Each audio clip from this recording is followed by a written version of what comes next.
Welcome, everyone, to the 30-minute Midas touch from beautiful Dyersburg, Tennessee at the Herb Welsh WrestlePlex. Now, here is, pound for pound and inch for inch, the best of the best in professional wrestling today. A wrestling genius worth his weight in gold.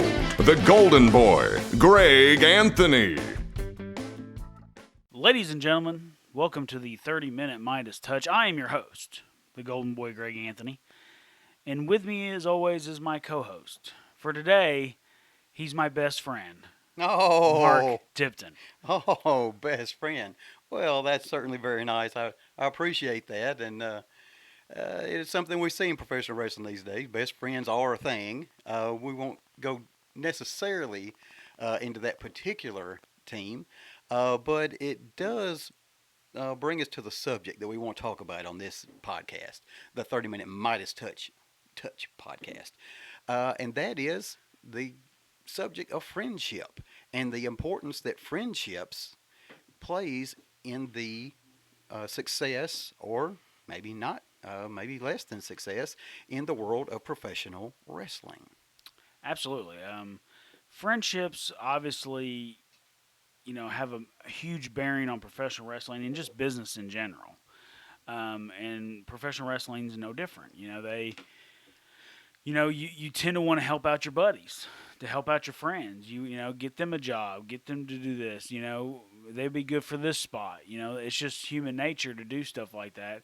And over the years, we've seen a lot of wrestling friendships. Some of them, fruitful. Some of them eventually demise. You know what I mean? But nonetheless, the impact on the business is evident. It certainly is. Now, this is, and based on the direction we're going, it's certainly something that I think we're going to get back into something we've discussed before, and that's the concept of wrestling politics. When you talk about getting a guy in, or something, some kind of phrase along that nature. But when you proposed this subject and said, "Hey, let's talk about this," and I stopped and thought about it, there are a couple of kind of cliches that I've heard about friendships in the world of professional wrestling, and Right. and I'll try to refer to them and let you give your take. One of them was that if you leave, I've heard wrestlers, I want to say it's Ric Flair among the others, that if you leave this business and you have 5 real friends, or you can count the number of real friends that you have in this business on one hand, you should consider yourself lucky. Yeah. Is that fair? Yeah, that's a fair assessment. We have a lot of acquaintances and not many friends. You know what I mean? I've been very fortunate and lucky. There's a lot of guys that I consider, to be very close with, and guys that I genuinely care about their well-being and their livelihood and all that kind of stuff. But yeah, for the most part, though, it's a dog-eat-dog world. You know what I mean? And sometimes professional wrestling can be a cutthroat business, and either someone likes you or they don't.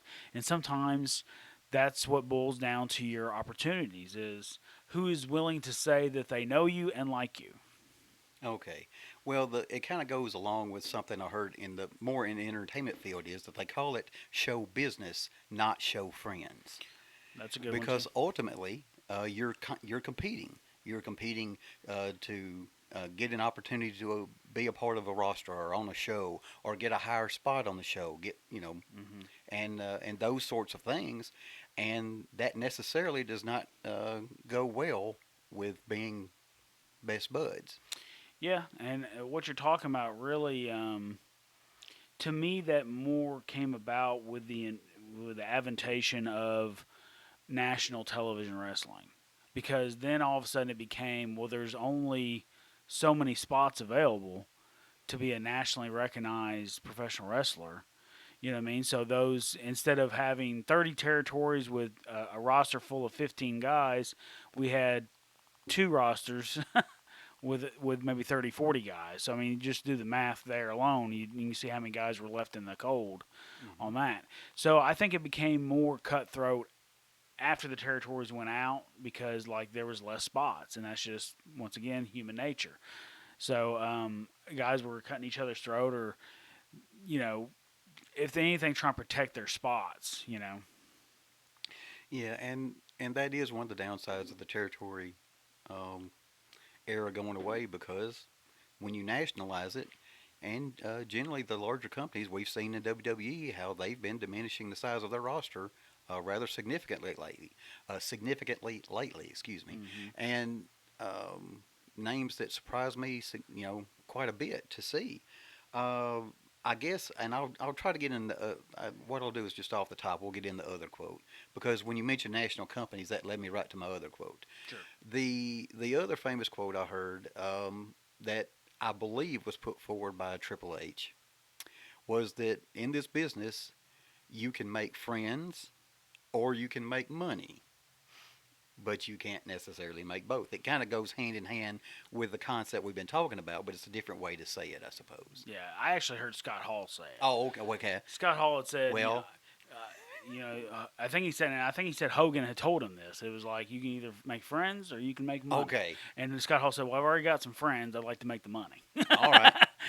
So and that kind of leads us to the actually where I kind of want to start with this is probably the most famous friendships in wrestling is the Clique. You know what I mean? And their impact on the business is, well documented, good and bad.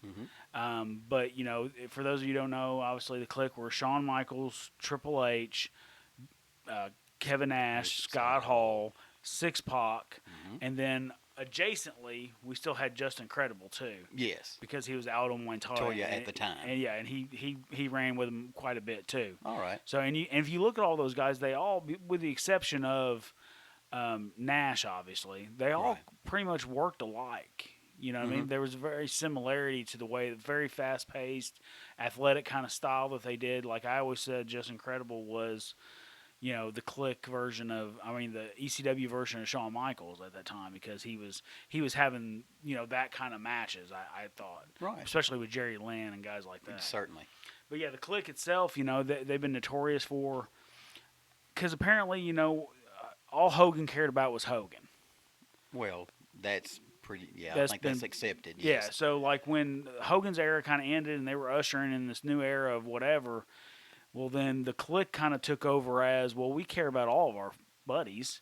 So they started trying to get each other over and get each other in the spots and working with each other, and that's kind of what happened. And then eventually I've heard stories that they were the ones actually writing TV at one point. You know what I mean? And like they were the ones that would go to Vince and go, "Hey, we need to do this, we need to do that," or they would. And there's stories too where they've unjustly tried to undercut a man for making a living by getting him fired, or Mhm. just because they didn't like his attitude. You know what I Right. mean? So like there's just a lot of things like that surrounding the Clique, obviously. Yeah, I have heard um, a few things of that nature. I guess one of the things when we talk about the clique that kind of came to mind for me is, and I'll see if you heard these things as well. Is I've heard them describe in interviews how they began to do something that traditionally wasn't done, is that they would discuss what they were being paid with each other. Yeah, that And was. and among their friendship and their group, and they kind of use that information to work against the office, so to speak. Yeah. Is that something you believe in, or Yeah, you've that- heard? I heard that too, and that's a big no in the business, because and here's the thing too, and once again comes down to human nature. We're going to be talking about human nature a lot in this episode, I think. But like basically, if me and you are working in the same place, you know what I mean, and I find out you made $100,000 and I made 20, I'm going to be mad, right? There's no way around it. But at the same time, if I wouldn't have known that information, right, I would have been happy with my 20,000, Right. right? Because that was the deal you had accepted. Because that's the deal I had accepted, right? Or I knew what was, roundabout what was coming, that kind of thing. So, but yeah, the Clique themselves, they go, well, I got $50,000 for this pay per view, I only got 15. Right. You know what I mean? Stuff like that. And then that's when they start going to events like, oh, what about this? And that's when guaranteed money started Okay. getting kind of close. Not guaranteed. Vince never really guaranteed, but he did There's a downside. a low side down. Okay. Yeah. The downside is the word I've always Yeah. heard. The downside guarantee. Okay. You're going to make no less than this. Okay. You know what I mean? And you'll have potential to make this. You know what I mean? Well, like when you're running down that roster of the group. I mean, let me just say you have Shawn Michaels in that group, and then you have the other guys, and I can imagine Shawn Michaels would have been making much more than most of the other gentlemen involved there at that time. Anyway, You would think, but at the same time, I don't you know. got to think. No, that remember Kevin Nash was actually the champion before Shawn. Yes. So like, and it's so ridiculous. Like when Kevin Nash won the Intercontinental title, I heard that he had less than 300 matches. And from a wrestling standpoint, that's ludicrous, right? That a guy that only had 300 matches made it to that top of the business in that light. So that, of course, and that goes with it too. I'm sure Shawn may have been the other way around. Like, Nash may be getting more money than Shawn, and Shawn's like, well, I'm the one that's been here Right. for a decade, I've got the seniority, etc. Right, and I'm the one that taught you how to work. Right. That becomes a thing too. So. Right, because Nash kind of came in as Shawn Michaels heavy or whatever. Yep. Well, in all honesty, the one thing that brings to mind is being a larger individual does pay benefits, and so that's something to keep in mind. But having that information about what each other is getting, that gives them an advantage in negotiating with Vince in this case, as well as I would suppose they were talking about what offers they would get from other companies when their contracts came up. I would suppose. Yeah, and that's you gotta understand. I'm coming at this from the promoter side now. Like, Sure. if you had asked me the same question 10 years ago, I'd been like, oh yeah, it's great that they talked about their money. They should have blah, blah, blah. Now I don't believe that. Like, I'm steadfast in the belief that if you agree you're going to do it for this price, then that's on you. You know what I mean? You can go up or you go down. I don't care, but it could determine whether I have a spot for you or not. Right. You know what I mean? So like, and to say, well, so and so makes this, and I should make that. Well, you had no problem with that until you found out he made that. Mm-hmm. You know what I mean? You were doing all this work for this. Sure. You know what I mean? So I mean, what does it matter now? So once again, that's the difference between being a wrestling mindset and then a promoter mindset. Well, sure, and people do look at things differently, but I think it is one of the largest impacts of friendships in this case, among the talent, and the effect it had on professional wrestling. It affected the WWE, and from what I can tell, it had a tremendous impact on WCW. Yeah, absolutely. I mean, because they were the ones that actually guaranteed. Yes. And like, that was the big thing for Scott Hall. He said was when he left WWE, he was like, well, I'm going to make more money and I'm going to do less dates. Right. So I mean, it was kind of a no-brainer for him. He's like, that makes sense, Right. So, And that, I mean, in a purely economic sense, hey, a bigger payday for less, effort and wear and tear on your body, so to speak. That certainly makes a lot of sense in that case. Although I will, as a fan, it doesn't thrill me to hear wrestlers say things like that. right. Yeah, but because I'm looking for a guy who's out there, and you want to tell me he's out there to entertain everybody, and that's his foremost goal, even if it's not the truth. I like to hear it anyway. Ignorance is bliss on that one, Yes, right? sometimes it certainly is. And I guess when we talk about the Clique, I didn't know if you want to get into this, but they made theirs very public, and the what was it, the bow or the encore they did at Madison Square Garden. Curtain call. The curtain call, thank you. The phrase left my mind.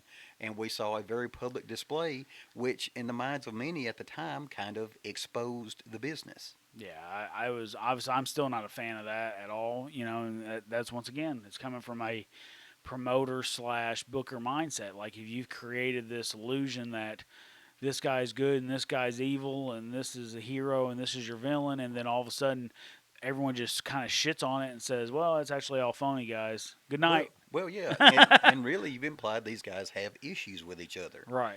And they kind of remind the audience, oh, no, not so much. Not so much. We're actually just, acting. Yeah, we're going to ride together in the car on the way out. Yeah. It's that kind of stuff. Like, I mean, even, it sounds ludicrous to a lot of wrestlers nowadays, but I don't even want a heel and a baby face going to the same restaurant.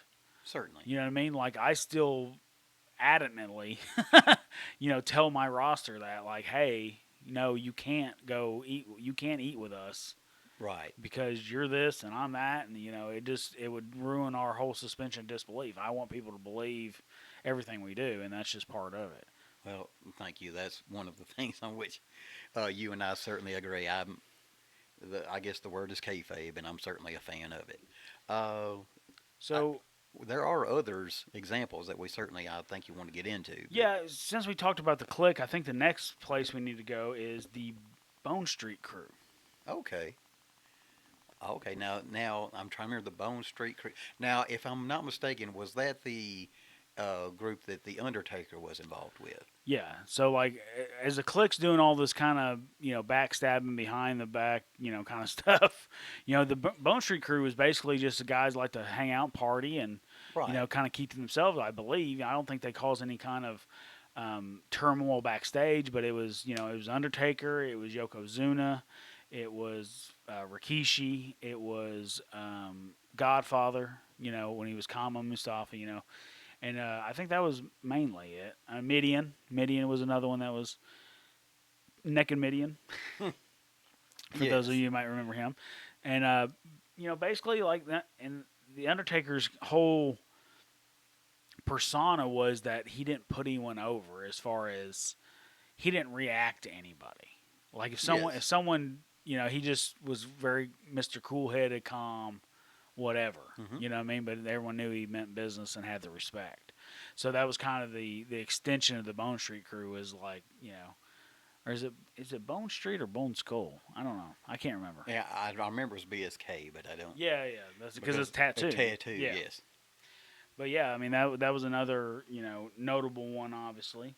I think another one we need to talk about is the friendship between Arn Anderson and Ric Flair. Yes. Certainly a significant one with their role with the Horsemen and the role they played in professional wrestling, of course, largely in WCW, but they certainly had a tremendous impact on that company and the wrestling business in general.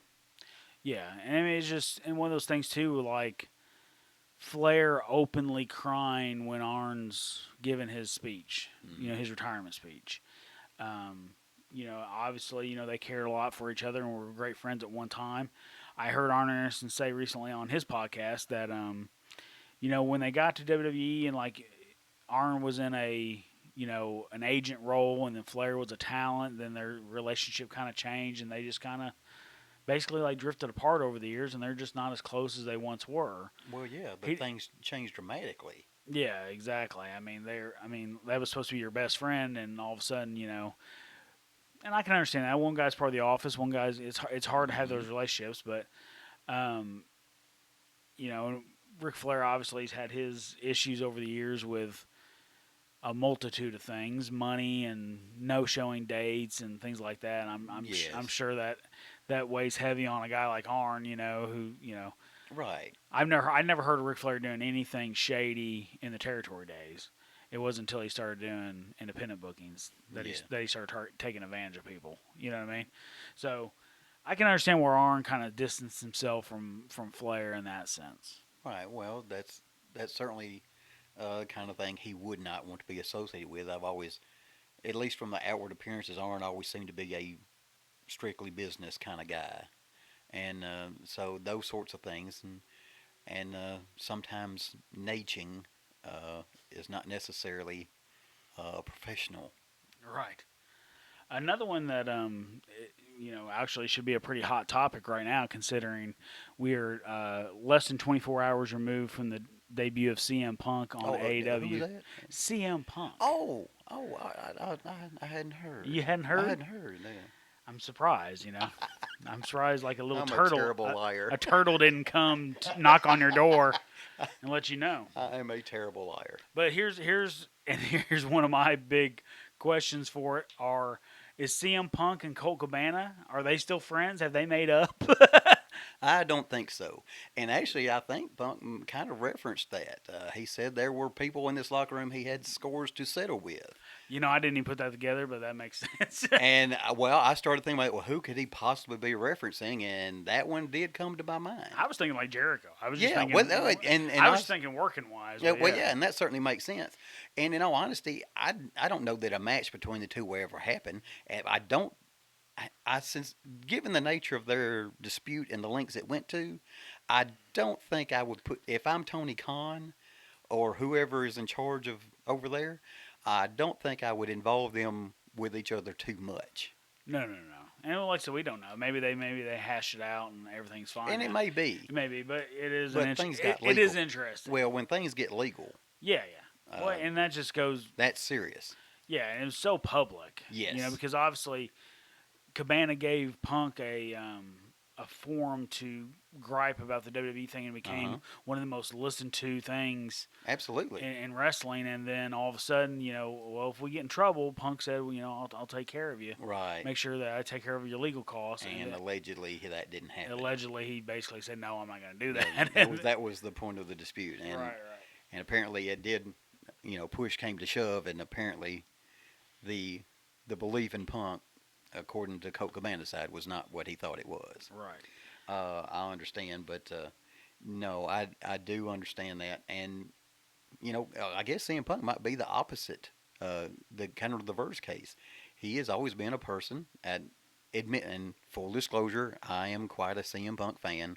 I was very thrilled to see him return to pro wrestling, the place he'd been away from since 2005. And so it did thrill me that, but he has a reputation as being difficult to get along with. And it certainly led me to believe that he has very few friends in the business. Yeah, from what I understand, he's an acquired taste. Either you love him or you don't. You know what I mean? And I can completely relate with that. But at the same time, you have to have some kind of decorum when you're working with people. You know what I mean? About, being professional and stuff like that. So I hope it's not an issue for AEW because, like I said, they hit a home run last night, in my opinion. You know what I mean? But like I said on my Facebook today, now they have what I call the burden of booking because now it's not just good enough to have a moment. You gotta follow through. Now you gotta, make it happen. You know what I mean? Well, and that was the thing that was interesting to me is in his little speech there that depending on how much stock you want to put into it, one of the things he mentioned prominently was working with younger talent, which is certainly a concept that has not always been. Well, we talked about people protecting their spot. Right. And that's something that's not always been prominent in professional wrestling. But in AEW, I've seen several instances. For instance, Sting was standing next to Darby Allin up in the rafters. Right. And so the thing that I didn't like about last night, like I said, they hit a home run. I don't want to take anything away from it. I don't want people to think I'm, just knocking a knock. But if you've got, I told everybody, when CM Punk shows up on that television, he automatically becomes the biggest babyface in professional wrestling, period. Right? So my question is, if you're booking the biggest babyface in wrestling, why put him against another babyface for his first outing? Mm-hmm. You know what I mean? Like, it would have been so much better to have MJF. Well, and I think, I'm trying to remember, when we discussed CM Punk before, I think I mentioned Imagine MJF in the ring and Cult of Personality hits. Yeah. And Cult of Personality hit. The ring was empty at the time, but now Darby is in a tremendous kind of a catch-22. Yeah. He is not going to be cheered on September 5th. Not mostly, no. I mean, and that's the thing with baby matches. They kind of split the audience. Like there's no real emotional investment in it because you like both guys, so you don't really care who wins and who loses, right? Necessarily. So I just think that puts them in a bad position. Like I said, wrestling to me always most time needs to be good versus evil. Mm-hmm. You know what I mean? So like, how great would it have been returning CM Punk 7 years gone, and all of a sudden he comes back to face some dastardly heel. I don't know who it could have been, but MJF is the first one that comes to mind because to me he's one of the only real heels in wrestling left. Right. So that would be one issue. Right. Well, and I think his heel. Well, this is a sidetrack. I thought it was evidence on Wednesday when he managed to get the audience to sing Chris Jericho to the ring because they were doing it mostly to spite him. Yeah. I mean, yeah, and that was because they sing it anyway. So right. It's ingenious to go, well, if we just turn the music off, I wonder if they'll still sing it. Right. He specifically said, and I thought it, well, I'm really going to sidetrack you here. I thought it was a bit of a daring move on their part because ultimately getting a group of human beings to do something is like herding cats. Yeah.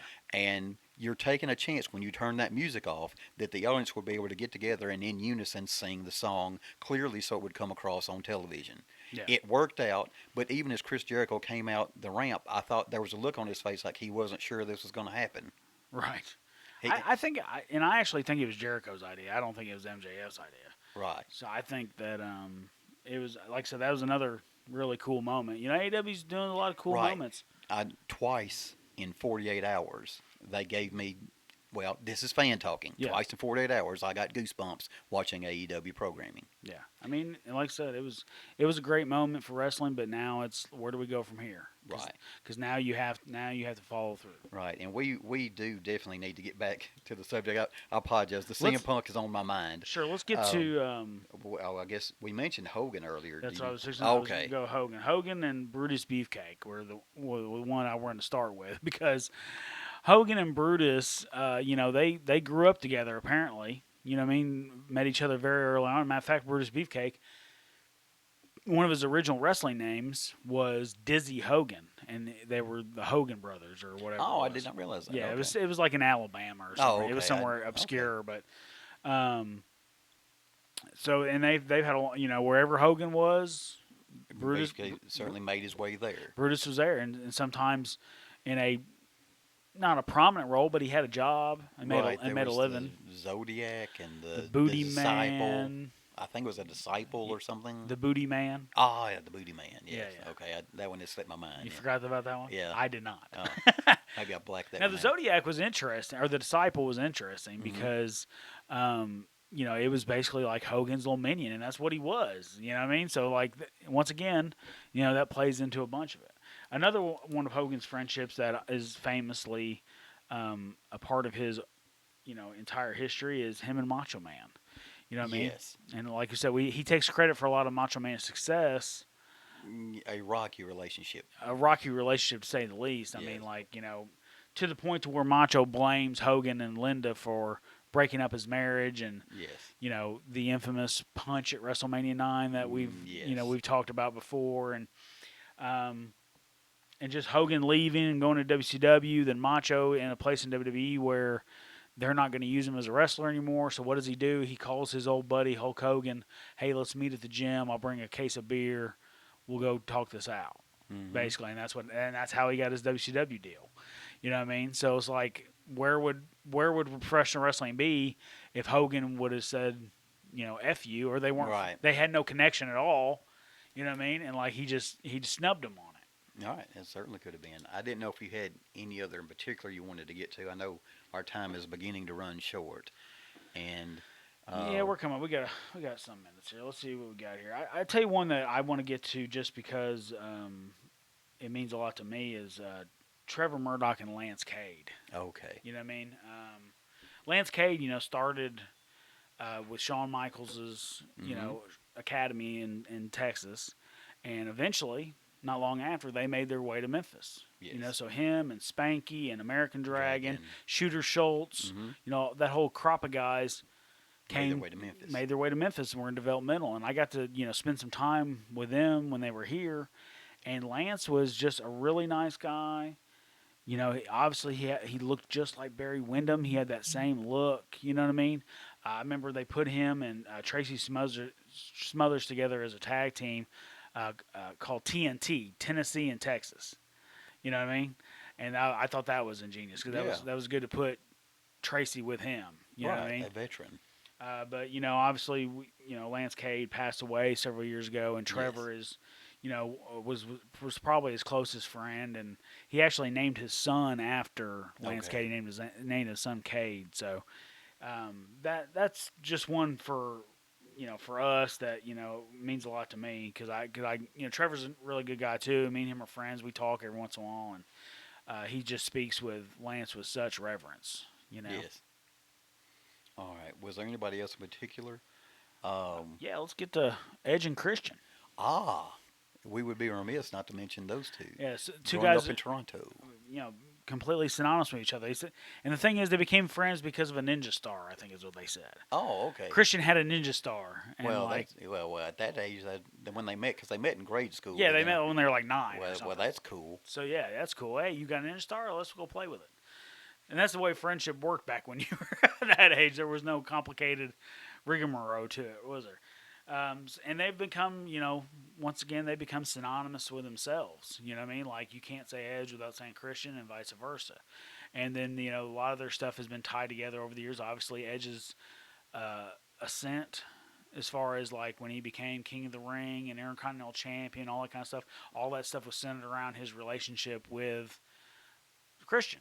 And then when Christian eventually won the world title from Randy Orton, same thing. Edge was right there, and that was part of the whole thing too. He was doing it, and he was doing it for remembrance of his friend Edge, who had to retire. Right. You know what I mean? So that was a huge deal. Right. Yeah, their careers were undeniably intertwined. I didn't know if you had anybody else in particular, but one possible. The Shawn Michaels, Marty Jannetty, as they made their way to WWE, and then I don't know if they were ever legitimately great friends or not. I don't know that well. I think they were actually like really, really good friends. Like they just spent so much time together, Right, and it just got to the point to where. Well, that's what I wondered. Marty, I follow Marty on Facebook, and it's ridiculous. Like he says some of the most off the wall shit ever. You know what I mean? And like I can't imagine. A company hiring him with some of the stuff that he says, you know what I mean? So, sure. And Shawn Michaels being the, guy that he was, I'm sure he thought, well, this guy's gonna, he's gonna anchor, he's gonna anchor me for sure if I do this. So, well, as a fan, I just thought about the visual of the ending of a partnership or friendship as the tag team, so to speak. That's one of the moments in history that sticks out to me. Well, that's one of the most iconic moments ever. Right. You know what I mean? Not just a breakup, but just an iconic moment in wrestling ever. I mean, I remember, being a kid going, "Holy, he just threw him through a window." Yes. You know what I mean? That was, and the funny story about it is they say that can we get a little bit of color? And they're like, "Okay, yeah, you can get a little bit of color," and then they pull back and like Marty's just gushing, Yeah. So give an inch, take a mile, kind of thing. Right. Yeah. But there's one last one we'll get to right quickly, and this one is, for my generation, probably in your generation, is probably a big one too. It's Ray, Eddie, Benoit, Malenko, and Jericho. Absolutely. And those guys were all, they basically traveled the world together, perfecting their professional wrestling craft. And then all of a sudden they all ended up in the same place at the same time, to make money. And that's an amazing thing to do with a group of friends, Right. And, lots of difficult things involved with that group, but their impact was undeniable. Absolutely. And obviously, Benoit was very, very upset when Eddie passed away. If you watch the Dark Side of the Ring, they go into that a little bit in depth as far as how much it actually had an effect on him. And then we eventually lost Benoit, obviously, Yes. and it could have led to that as well. That could have laid into it. So friendships right there, played a huge role in professional wrestling. And then Rey Mysterio ended up being the World Heavyweight Champion after Eddie died. Kind of carrying the mantle. Things like that. So all those things are always tied together and tied to friendship. Absolutely. Yeah, he referenced Eddie frequently during his matches, and I believe I've seen Dominic do some of the same things. Kind of carry that on. Yeah, the shake and all that. Okay, ladies and gentlemen, we are over time. Not too bad. 33 minutes, 34 coming up on. Not bad. Right. Not bad. I think we had a really good topic today. I am your host, the Golden Boy Greg Anthony, and my co-host, my best friend, Mark Tipton. We're not hugging right now. We got a table separating us, just so anyone wants to say anything. My best friend, Mark Tipton. Thank you, and goodbye.